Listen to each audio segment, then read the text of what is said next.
Hello, I'm William Michael of the Classical Liberal Arts Academy, and today I'd like to take some time to talk about a historical topic in the history of classical Catholic education, or I should really just say classical education because this is not necessarily Catholic.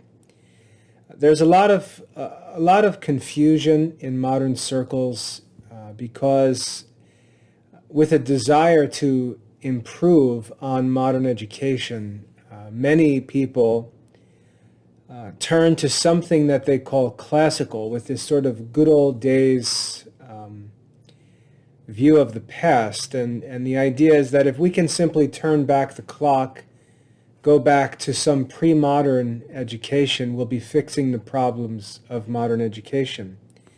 And that's really not true. It's more complicated than that, and the problem with dialing back history, like resetting your computer to a date and time where things were working okay, is that often we don't go back far enough, or we don't address the real causes of the problems, and we cover up some of the symptoms, but really don't fix things. And in what's popularly referred to as classical education, this is what's being done. There's an idea that if we tweak this and change that, then we'll sort of back up before modern problems entered in and messed things up. And a lot of people jump onto these bandwagons. They jump onto these movements. It's exciting just to be different. There's something about being different and using different words, rebranding things and pretending to be different. Starbucks basically made billions of dollars off of the desire that people have to use different terms to order a cup of coffee. And that's a common interest people have when they know that something needs to be changed, and they desire to appear to be the ones who know what those changes are. But really, when we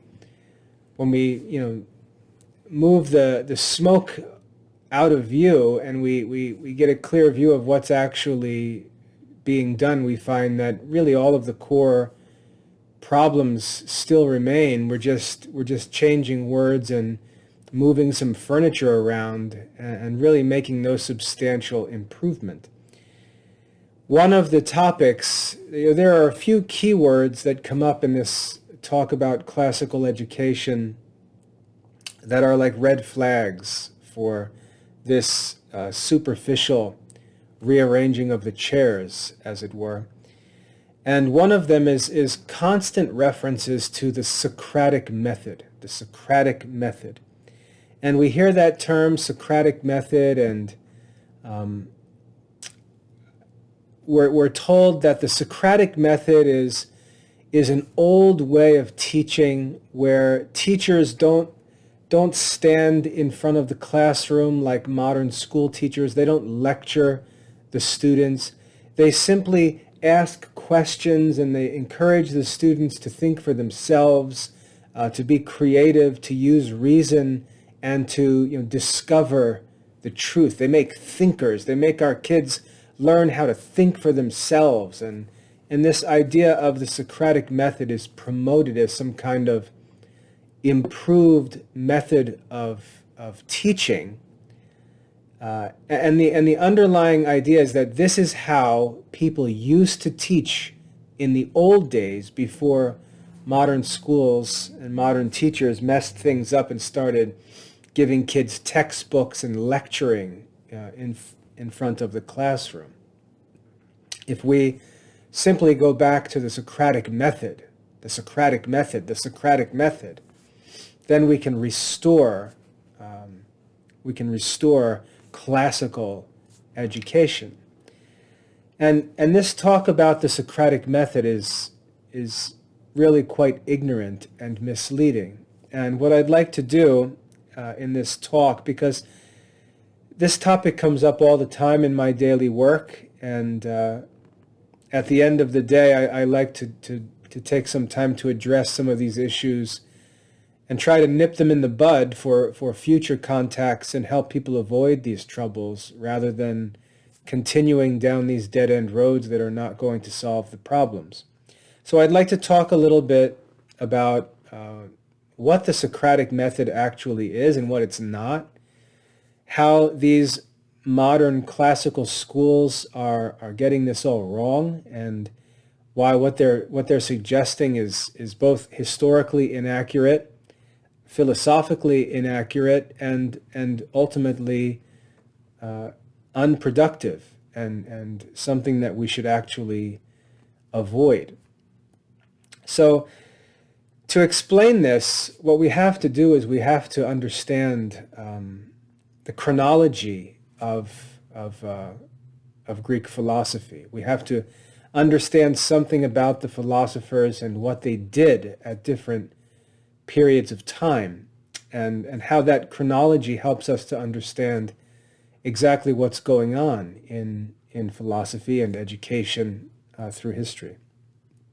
First of all, we have to realize that these philosophers that we name, men like Socrates and Plato and Aristotle, they weren't primarily they weren't school teachers. They weren't educators in a modern sense. They were philosophers. They were men who were seeking wisdom. They were seeking wisdom. They weren't teaching a curriculum. They weren't running schools, even though they did have students, as we'll see. We can't confuse what they were doing and what their life was about with modern schooling and teachers, professional teaching as an occupation and things like that. They were wise men. They were philosophers seeking wisdom. The problem was that in the time of Socrates, Plato, and Aristotle, the questions weren't answered. There was a ton of confusion. Men were really living in darkness and confusion. And the wise men who were virtuous, there were two different kinds of wise men. We could say wise men who weren't virtuous and wise men who were virtuous. The wise men who were not virtuous were called sophists. And these men were men who studied to understand some things just enough so that they could accomplish their will. They could deceive others, they could influence judges, they could influence elections and things like that. Excuse me. Those were the sophists. They were deceivers, but they were wise men. They were clever, cunning men, and they studied in order to deceive, with deception being a method of their working in the world. And they were very influential, especially as ideas like democracy started to develop back in ancient Greece. And so on one side you had these selfish, short-sighted sophists who were using their cunning to deceive others and accomplish their own will, work out their own plans. And then on the other side you had wise men who were virtuous, who were honest men. And this is where we find men like Pythagoras and Socrates, Plato, Aristotle, and so on. Now the problem at that time, and when we talk about Greek philosophy, we're generally talking from about 400 to 300 BC, 400 to 300 years before Christ. This idea of democracy is developing in Greece.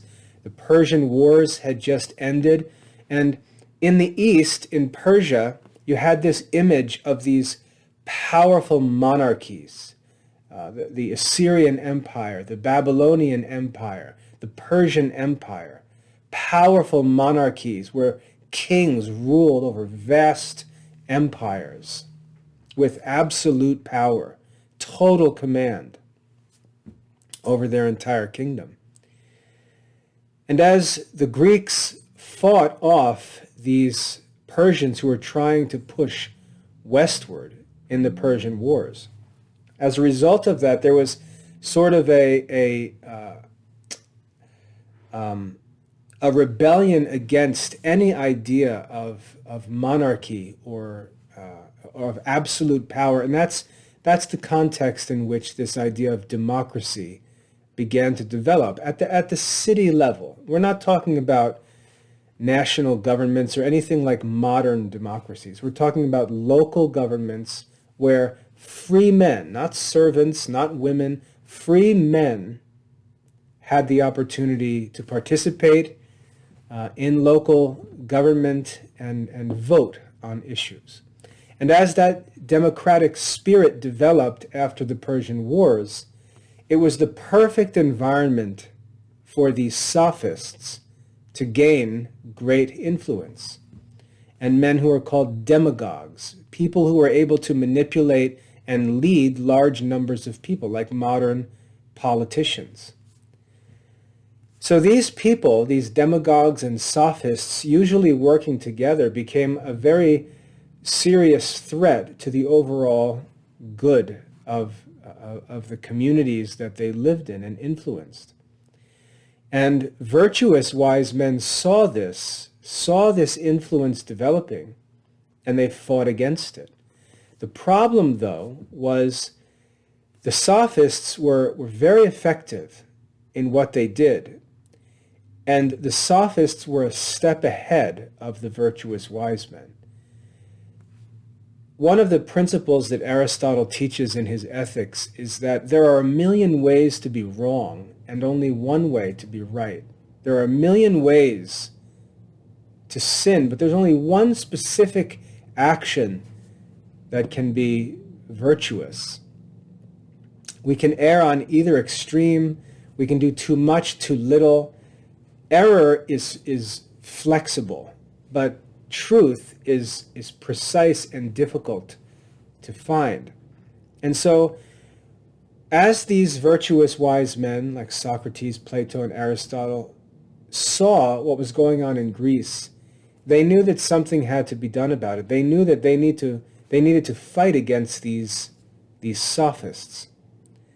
But the problem, as I said, was that the sophists were a step ahead. The sophists had the easier job. It's much easier to stir up the mob. It's much easier to deceive than to establish the truth and lead people into the truth. And so the sophists were off to a head start and were a step ahead of the virtuous men, and the virtuous men were scrambling to study and work to figure out what exactly these sophists were doing, why their arguments, why their speeches were so effective, so influential on the people and on judges and in other circles of life, so that they could counter them in a way that was so clear that even the common people could see it and resist it. So the challenge that the virtuous men faced was very great, and they were at a disadvantage because the sophists were free to run as fast as they wanted to. So men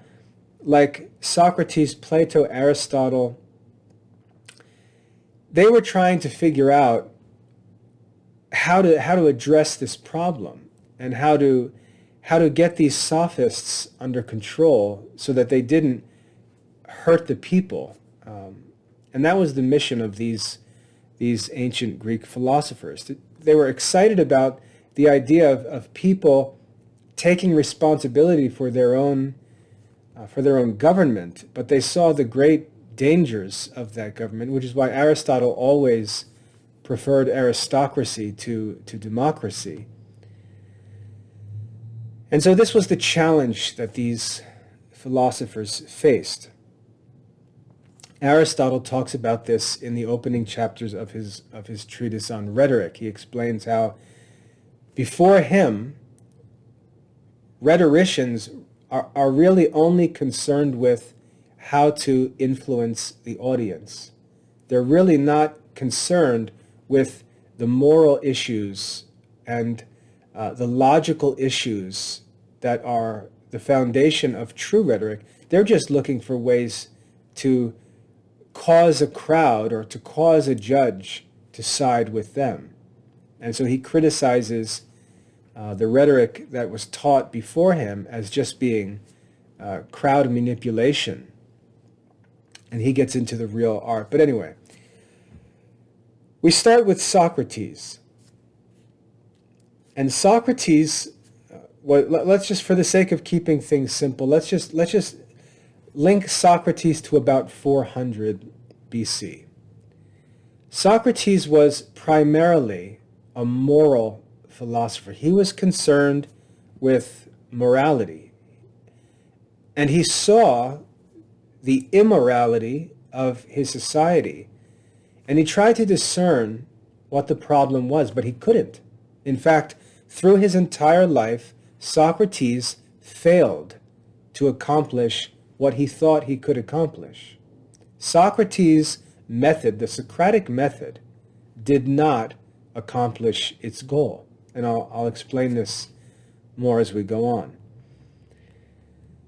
Socrates was surrounded by ambitious, selfish, short-sighted men who really didn't care about truth or goodness or beauty or any of these more noble ideas. They were simply men who wanted to get their will done, like modern Americans. They saw democracy as a means of having their way. And Socrates was concerned about nobler, more lasting, even eternal concerns than the short-sighted objectives of selfish ambition. And as he looked, he saw this immoral culture, just reckless and selfish. And he didn't have the solution. He didn't understand what the problem was. But what he saw as a danger was an arrogance that was present in the Greek people. And this arrogance was the thought that they really had things figured out. Remember, they just defeated the Persians in one of the greatest wars in the history of the world.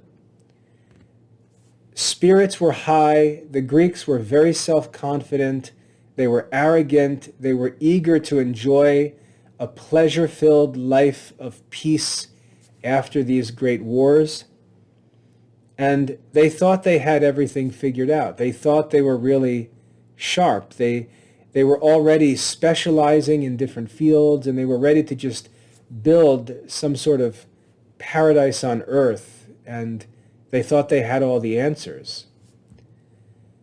But Socrates was an honest man. If there's one virtue in Socrates, it's just that he's honest.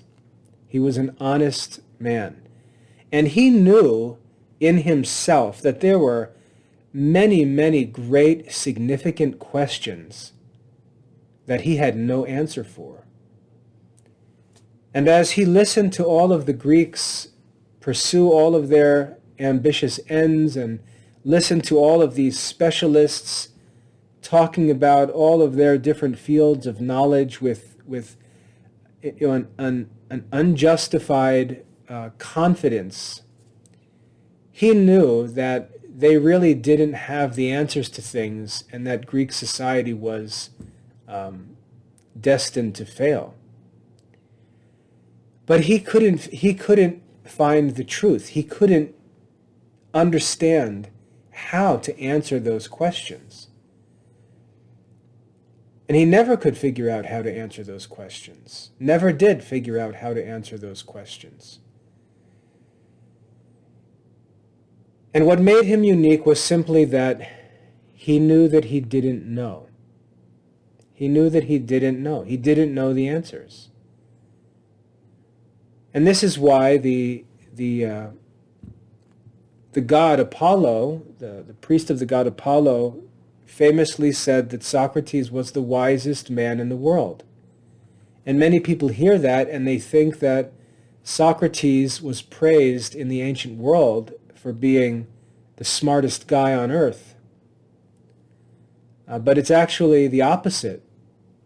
Socrates was praised as the wisest man on earth by the Greek god according to their legends. He was praised because he was the only Greek who admitted that he didn't have the answers. And his humble admission that he didn't have the answers was his wisdom and was the reason why he was called the wisest man in the world. He didn't know. And we have to get this through our minds. Socrates didn't know the answers.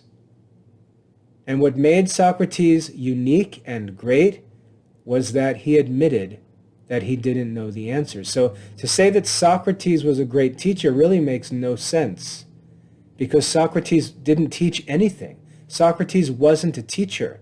There is no Socratic method of teaching. Socrates wasn't a teacher. Socrates is famous because he admitted that he didn't know anything.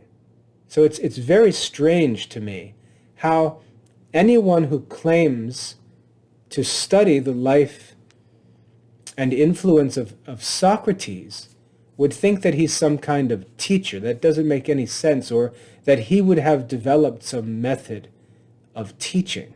That's not what Socrates did. There is no Socratic method of teaching. That makes no sense to anyone who actually studies the history of philosophy. Socrates was surrounded by arrogant men who thought they had everything figured out, puffed up by military victories, puffed up by prosperity and a time of peace and leisure.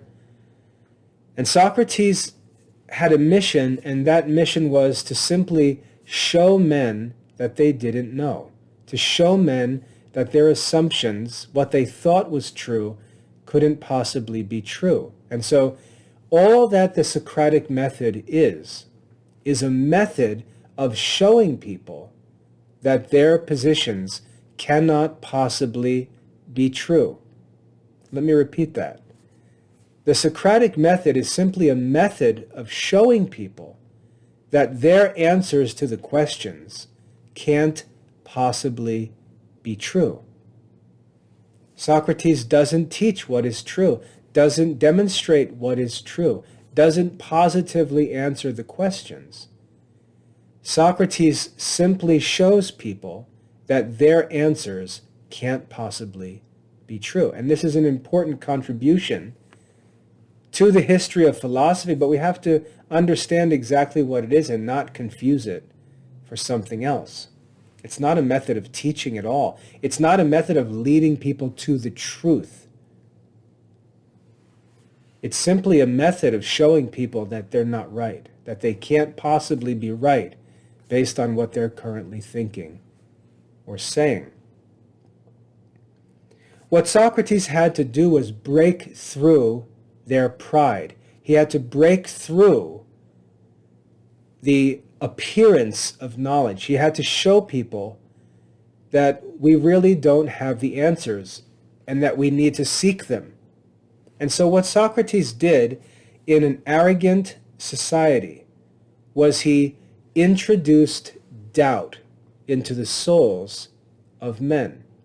This is what Socrates did. And we could consider this to be maybe a first step of teaching, to introduce self-doubt into the souls of those around us. The people that we want to teach, the people that we want to help, if they believe that they already know the answers, our first challenge is to introduce into their souls self-doubt, to make them realize, like, I might not be right.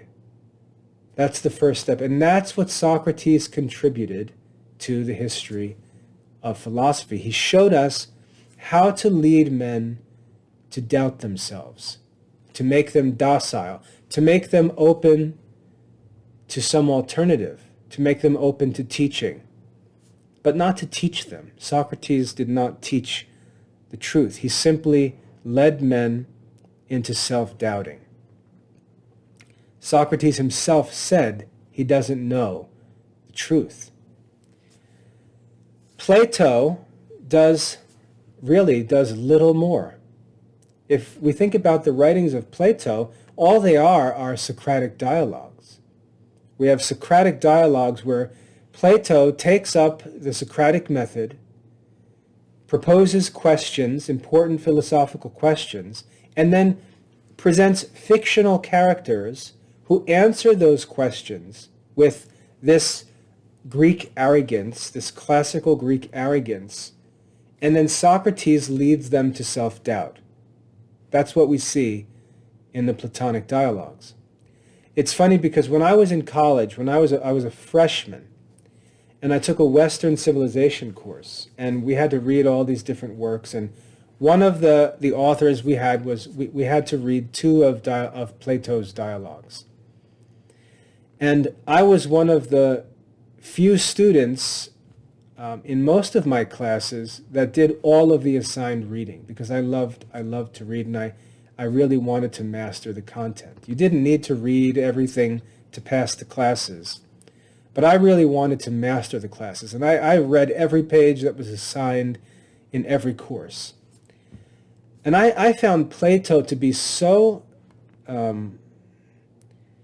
dissatisfying, because I thought, as I got into the dialogue of Plato, I thought that we were going to get to the point where Plato teaches us the truth and answers the questions that he asks through Socrates in these imaginary dialogues.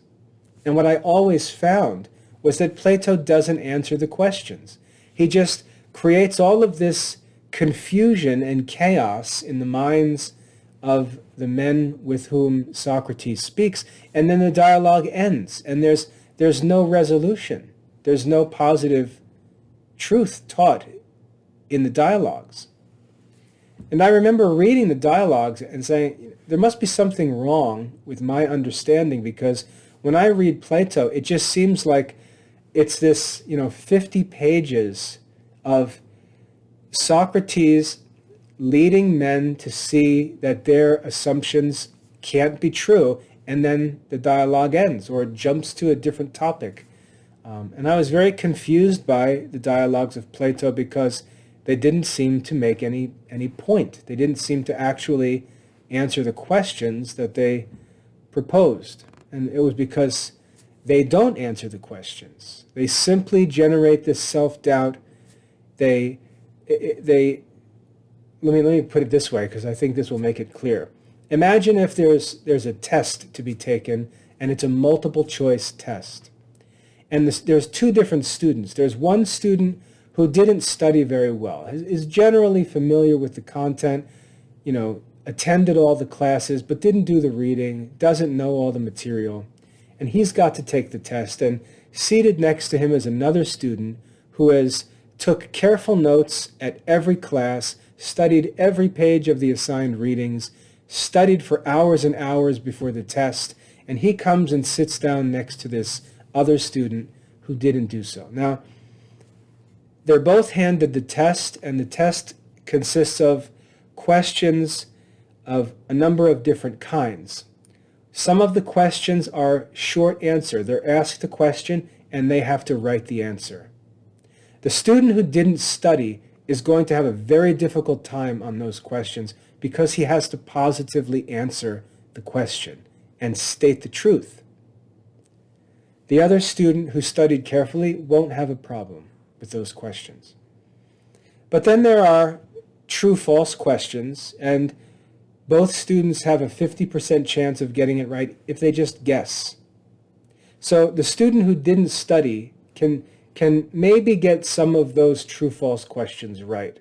And there may be some clues in the questions that give away the answer. And then there are multiple choice questions where there might be 4 or 5 different answer choices to choose from. And there's 2 different ways to answer those questions. What the expert student will do is read the question, immediately think of the answer, find it in the answer choices, and mark it correct. That's what the expert student will do. Read the question, answer it, find the correct answer, and mark it positively. The other student can't do that. When he reads the question, he doesn't know the answer. But that doesn't mean he should just skip the question, because there is a method by which he can try to answer that question. And it's by the process of elimination. And so what the student who didn't prepare well can do is read the question and then read the answer choices.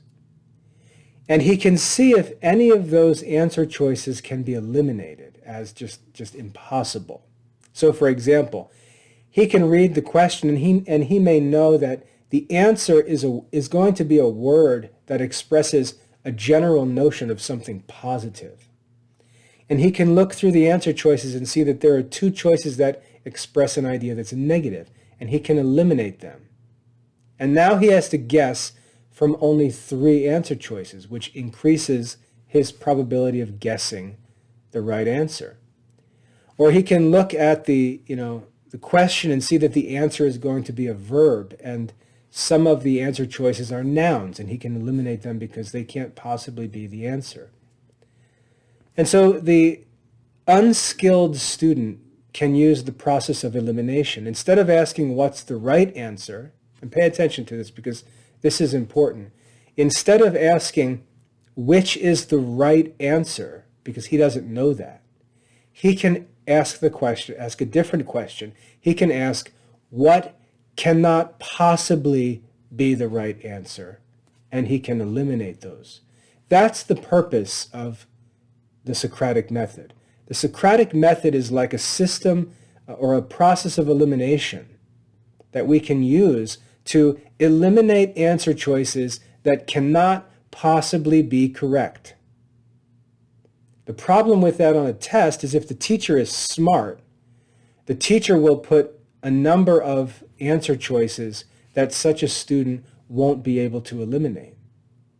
A smart teacher will be able to catch a student who approaches the question like that by giving him a number of answer choices that he's not going to be able to get rid of. But most teachers don't think that much into the questions, and they make it easy on some questions for a student to eliminate 4 of the 5 answer choices and be left with the right answer. When a question is asked by Plato or Socrates, and there are a number of possible answer choices presented from the other men who participate in the discussion,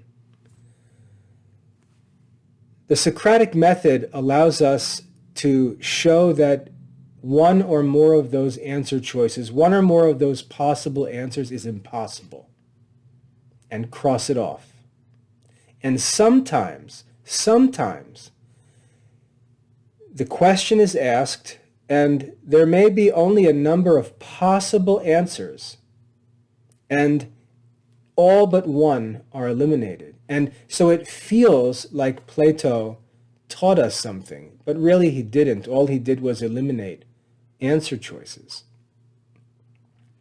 The other benefit of the Socratic Method in that context is that it's more like a true-false question, because normally in the Socratic Method, it's a yes or no question that's asked. And so if I say yes or no, this is such and such, and you say, no, it's not. If I can show that it's impossible for no to be the right answer, then I've indirectly proven yes to be the right answer, though that doesn't always work, because the question may not be worded just exactly so that it really produces this dilemma. That it can be a false dilemma, and there could be other possible answer choices. That's why the selection of the questions is very, very difficult.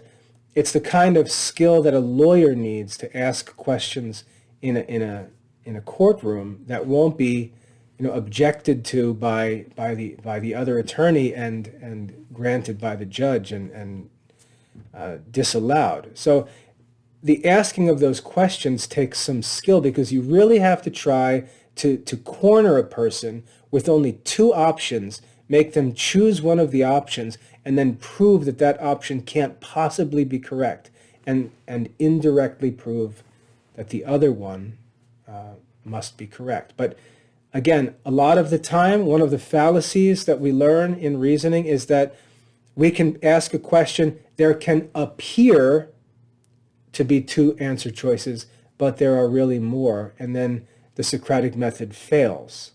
So it's not that simple. It certainly isn't class discussion. It's not a method of teaching.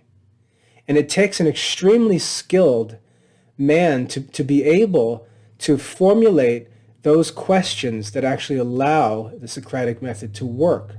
And most of the people talking about the Socratic method in modern circles aren't capable of doing that. So what I want you to see is that there are great limitations on the Socratic method. It's really only useful for showing that one answer cannot possibly be true. And that's the purpose of the dialogues. Platonic philosophy takes that method and tries to carry it out through long, verbose, labyrinth-like discussions in the dialogues that really establish little or no positive, certain truth, but just eliminate a lot of options and leave us with a sense that we don't necessarily know what is true, but we have a better sense of what's not possibly true. And that's where the Socratic method and Platonic philosophy ultimately are limited and fail to bring us to the true goal of philosophy, which is to positively demonstrate the truth and establish scientific knowledge. So the Platonic method and the Socratic method, which are related, they fail philosophically to lead us to scientific knowledge, which is the goal. They fail. Where we find the solution is in Aristotle. It's Aristotle where true philosophy is finally established. Aristotle is the one who figures it out. Socrates rightly said, I don't have the answers. I don't know how to establish the truth. Socrates said that himself and used his method to show men that they also don't have the answers. And Plato expanded on Socrates' method by fleshing it out in specific discussions to weaken all other ideas and try by indirect proofs to lead men to see Platonic teachings, because the Platonic philosophy was very true but mixed with error. But it was very true. It had a lot of truth in it. It was largely true, I should say. But it still had errors mixed in, because the Socratic method could not possibly lead to the demonstration of truth, which is necessary for scientific knowledge. Aristotle was the one who not only saw that and recognized the inadequacy and insufficiency of the Platonic philosophy and of the Socratic method, and went further and established the solution, which is the Aristotelian method. And the Aristotelian method is the method by which philosophy is enabled to positively establish true scientific knowledge. Socrates and Plato failed to do this, and Aristotle spends much of his time writing to explain where they failed and why they failed. They're not some kind of heretic or false teachers, because they were doing all that they could to find the truth, but the reality was they simply didn't have the method figured out that would enable them to accomplish the goal. So Aristotle saw the shortcomings of the method of Socrates and Plato. And Aristotle knew that the solution was in finding the method by which truth could be demonstrated. Aristotle had to figure out, how can we positively demonstrate what's true, not answer the questions with indirect proofs, because that never leaves us with certainty, and there are many questions that can't be answered like that. But we need to have a method by which we can demonstrate truth positively, by positive proofs that prove that something is necessarily true. And as Aristotle worked to figure out what the true method, what the real method of investigation was, he worked on developing the art of reasoning, because he knew that it was in the art of reasoning that method would be found. And he looked at the kind of reasoning that Socrates did, and he said, well, the problem with Socratic reasoning, the Socratic method, is that it simply asks men for the answers. And then based on the answers that men give, it works to prove that the men's answers are impossible. But it starts with men answering questions, or how the crowd answers, or how this person answers the question. It's constantly responding to other men's ideas and other men's answers to the questions. And that's not going to lead us to any certainty. We're just reacting. And this is what most Christians do today. They're not able to positively demonstrate Christian truth. They spend all of their time sharing things that are said and written and taught by opponents of the Christian faith, and then they pretend that they're wise because they can refute them, or they can point out the flaws with them and things like that. But that's missing the mark. That's not the work of a wise man. That's only half of the duty of the wise man. Even if you can show somebody that they're wrong, that doesn't mean that you can teach them what's right. And so you can't actually fulfill the twofold duty of a wise man, which is to both refute error and demonstrate what's true. And this is where modern Christian education and Christian culture is hung up right now. We're not able to answer questions positively, especially new questions that come up. We're not like the student who's prepared for mastery taking the exam. We're like the other student who simply has to wait to see what answer choices the teacher gives so that we can try to criticize them. But that's not the duty of the wise man. The wise man should be able to answer a question positively and demonstrate the truth, the necessary truthfulness of that answer. That's a different task completely. And Aristotle wanted to know, how can I positively prove something to be true in a way that everyone around me could see it and be persuaded to actually believe and know the truth positively. And what he discovered that sets Aristotle apart from all other philosophers is Aristotle discovered the method of demonstrative reasoning. Aristotle established the method of demonstrative reasoning. And so when we talk about the Socratic method, it's an insufficient method for philosophy.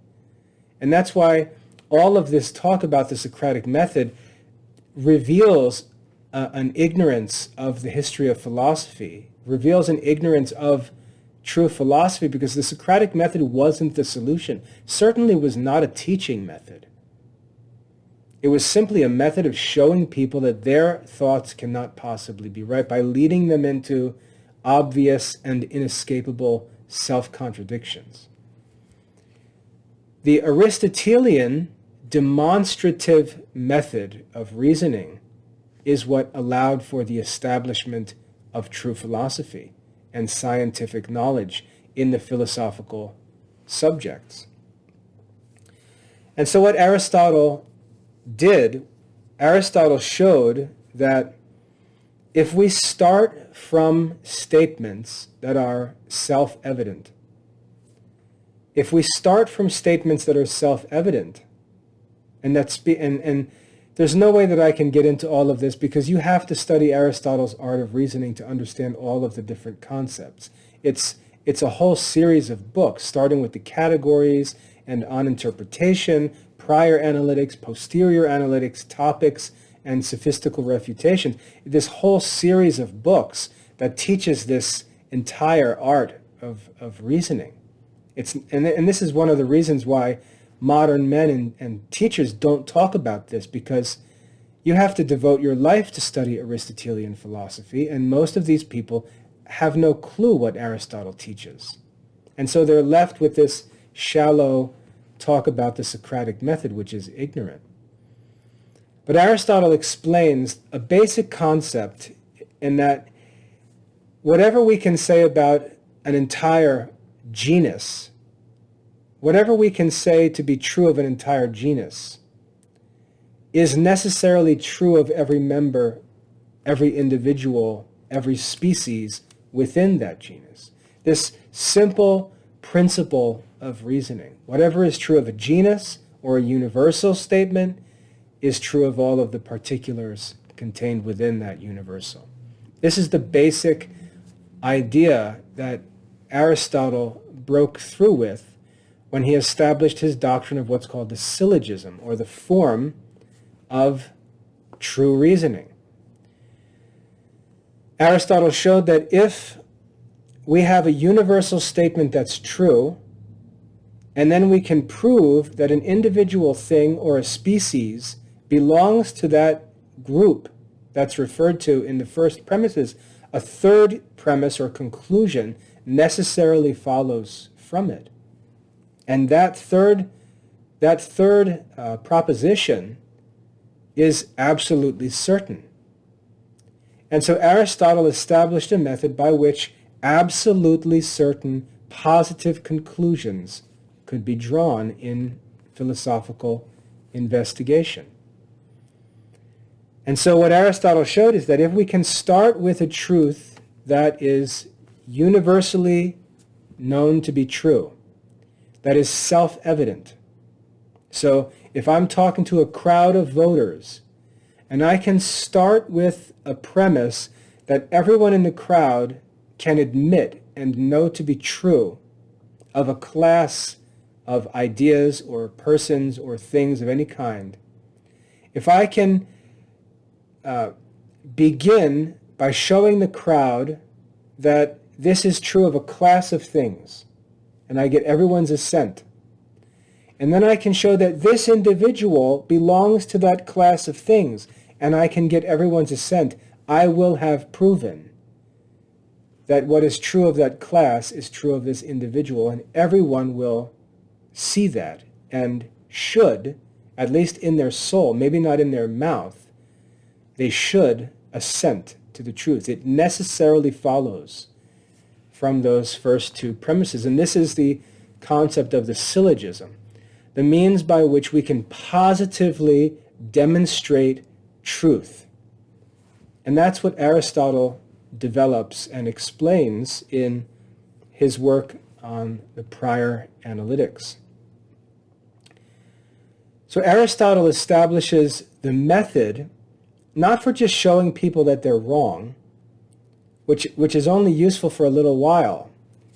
And that's what we see, again, this is what we see in modern Christian culture. Christians just criticize unbelievers. They criticize non-Christians. As a Catholic, they criticize non-Catholics. They're constantly showing all these people are wrong because of this, these people are wrong because of this, and they think they're so clever because they can show that he's wrong and she's wrong and he's wrong and she's wrong.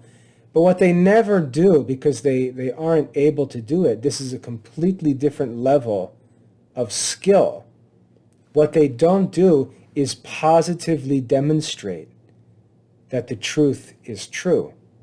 That's a different challenge, a different skill. And so they spend all of their time reacting to news stories, reacting to headlines, reacting to controversial statements said by men who are just looking to stir up controversy.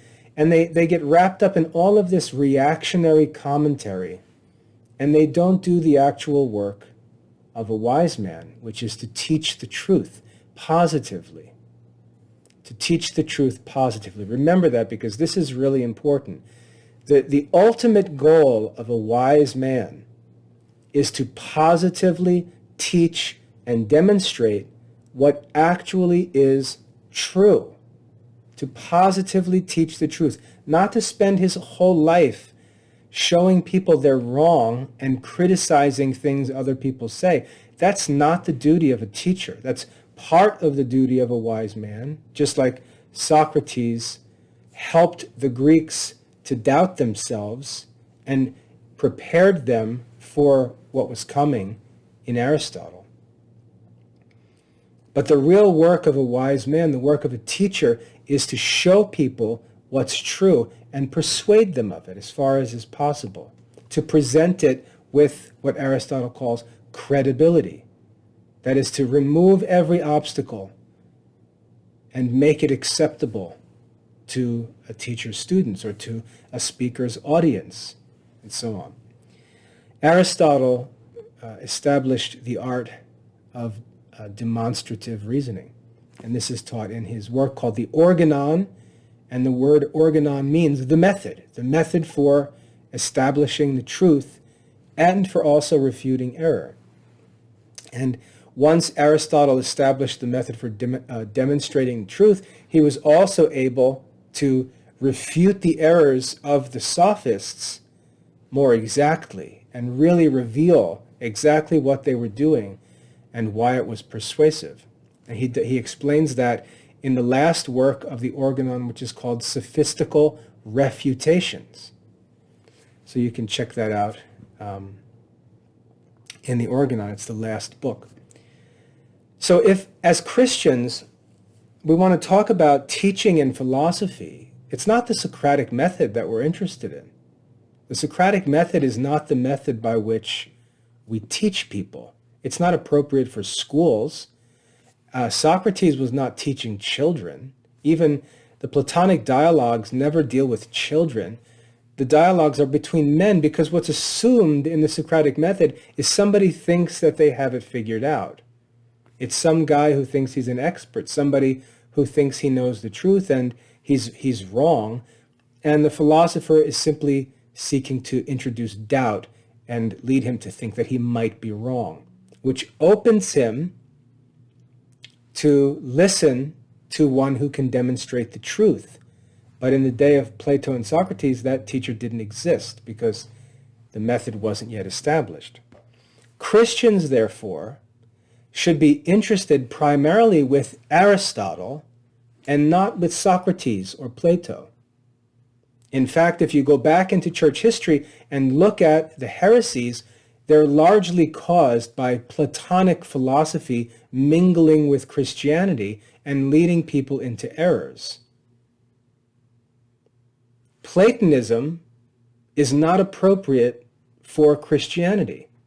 Platonism is full of error. I shouldn't say full of error. As I said before, it's largely true, but mixed with error. Christians shouldn't be paying a lot of attention to Socrates or Plato. They really don't contribute positively to the establishment of true philosophy. Once Aristotle established the method, it was like he had a magic wand. And that's why if you look back into the history of philosophy, once Aristotle establishes the demonstrative method of reasoning, he then becomes the master of all of the philosophical sciences, because he had the key, which is demonstrative reasoning. He literally, single-handedly unlocked the philosophical sciences and established the philosophical sciences. One author of a logic textbook, Whately. He was an archbishop in the Church of Ireland who wrote a summary of Aristotle's Organon. He said Aristotle, I think it was him, he said Aristotle was one of the few men in history to both be the founder and the perfecter of a science or a whole field of sciences. Aristotle is such an important and extraordinary individual in the history of philosophy, in the history of human learning, that Thomas Aquinas calls him what? The philosopher. He is the philosopher. Aristotle is the philosopher. Any philosophical science, moral philosophy, natural philosophy, metaphysics, any division of those sciences, the master is Aristotle. One example where we don't find Aristotle writing would be on the natural history of plants, and who writes that book? Aristotle's disciple Theophrastus. Aristotle is the philosopher because he first established the method of investigation that leads us to true scientific knowledge, and then he had the opportunity, in God's providence, to apply that method to the different questions and subjects in philosophy and compose these treatises in which these sciences are fully explained in his works. And so as far as true philosophy is concerned, it's not Socrates, it's not Plato. And Christians spend so much time reading Socrates and Plato for no purpose. Unless you need to have self-doubt introduced into your own soul, and you actually share the opinions of the men that Socrates argues with.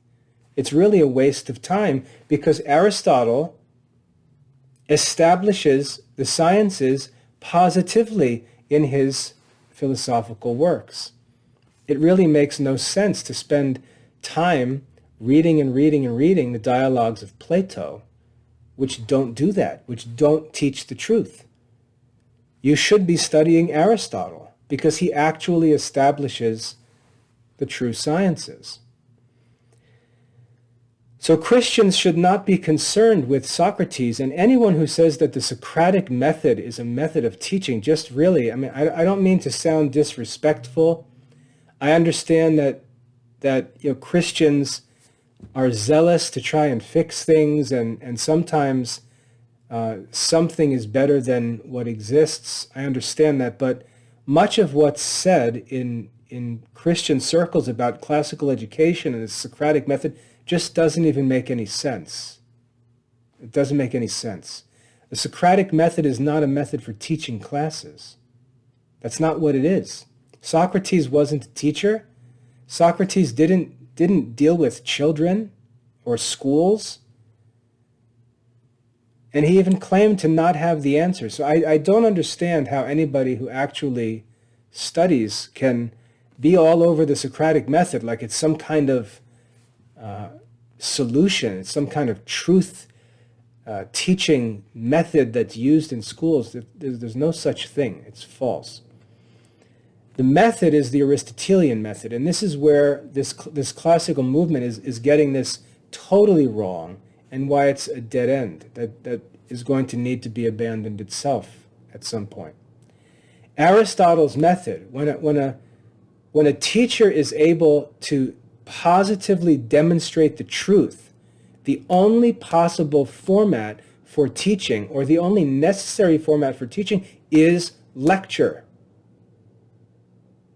It's either writing a book where the truth is demonstrated as efficiently as possible by the teacher for the benefit of the student, or it's a classroom lecture where a teacher takes the points of a science and articulates them and presents the demonstration of them to the students in the most efficient manner possible.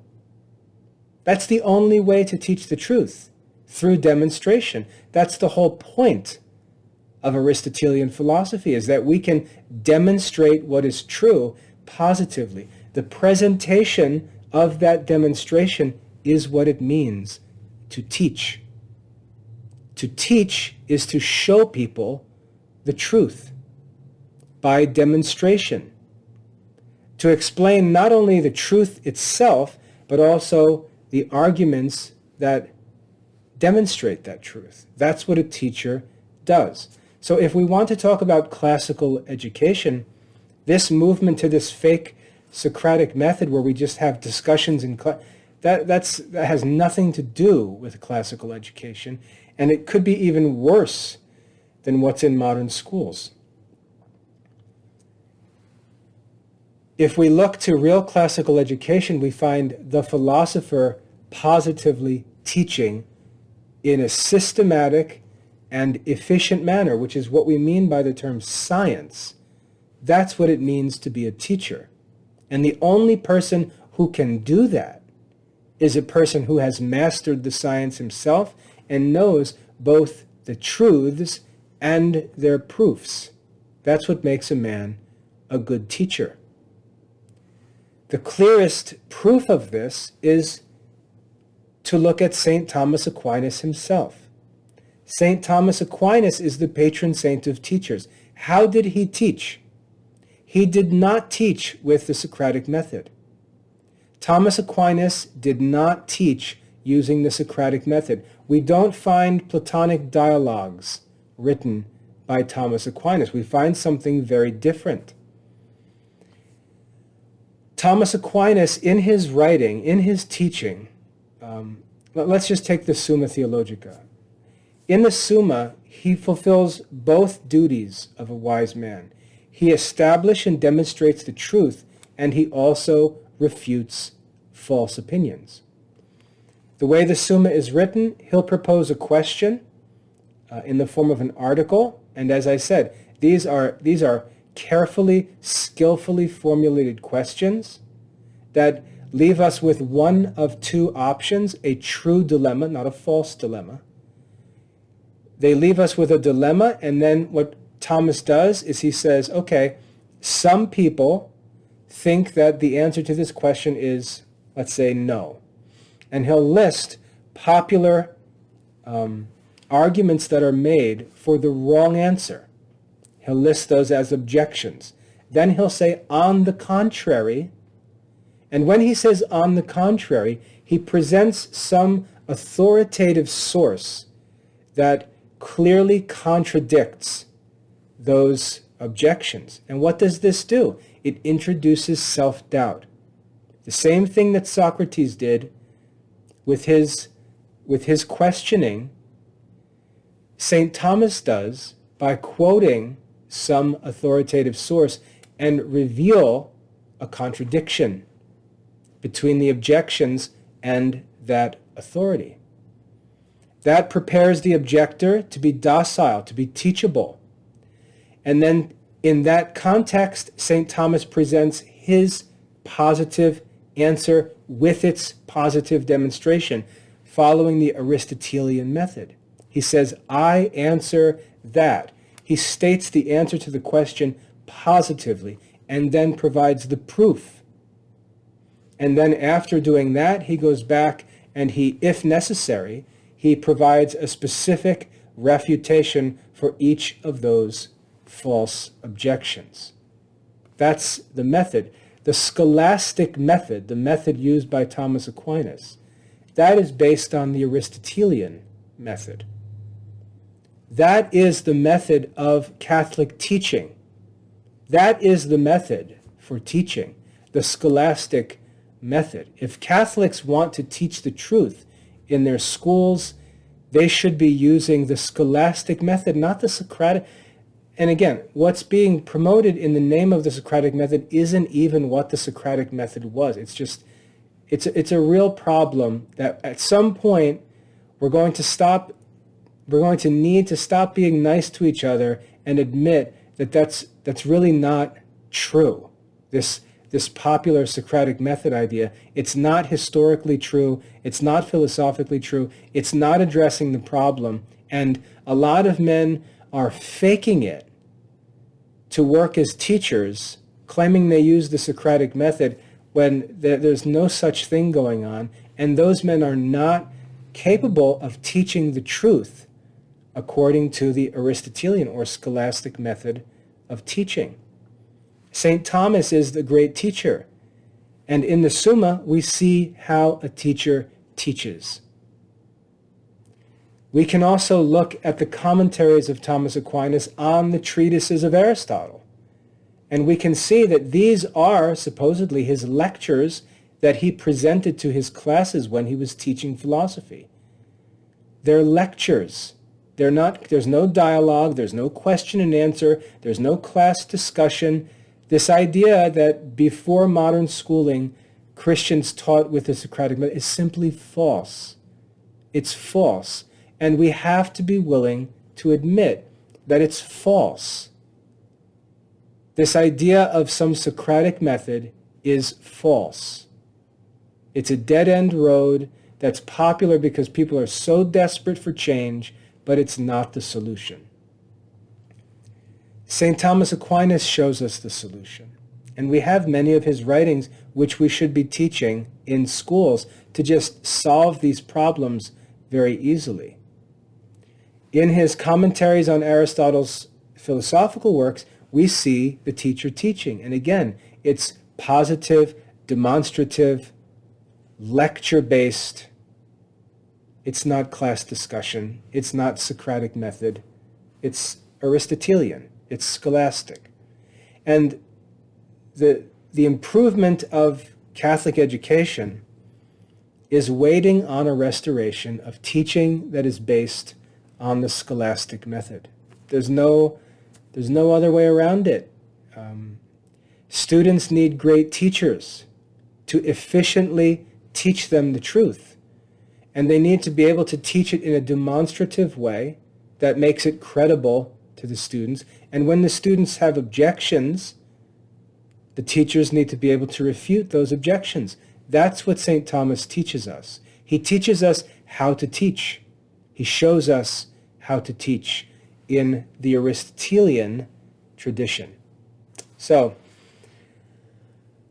in the Classical Liberal Arts Academy, I'm working to restore that scholastic method of instruction. We're nowhere close. This is a problem that has developed over multiple generations, several hundred years. This modern school problem has developed, and there is no easy or short-term solution. We can, be silly and tell ourselves that all we need to do is change this and this and that, but it's false. This problem that has led to the crisis in modern schools has developed for 400 or 500 years. And the solution is going to take another generation or two. There's no easy way around the greatness of the problem that we face. So there's a short-term solution that's needed, and that's why some of the stuff that's being done in the name of classical education, even though it's not the solution, may be better than nothing. But I get upset because the people who are doing it don't understand that, and they're not working towards the true solutions long term, and they're positively misleading people, telling them this is classical education, this is what the saints did, this is what the church fathers and doctors of the church did, this is real ancient that's not true. That's not true. And so we need a short-term solution which can be used to improve modern schools, but we also have to commit to the long-term, real, permanent solution, which is going to take a generation or two to bring about. In the Classical Liberal Arts Academy, we're laying the groundwork for that long-term solution because there's just so much work that has to be done. And we're committed to that work. But we're also working, as you're going to see more and more in the near future, we're working with people, and we're doing this work ourselves. We're working to establish short-term solutions that help students right now, because we can't ask them to wait for another generation. We have souls to deal with right now who need to be educated, and we need to give them the best possible education we can right now for their sake, while we, behind the scenes, continue working for this long-term restoration. So I've got a call to take. I hope that's helpful. God bless your studies.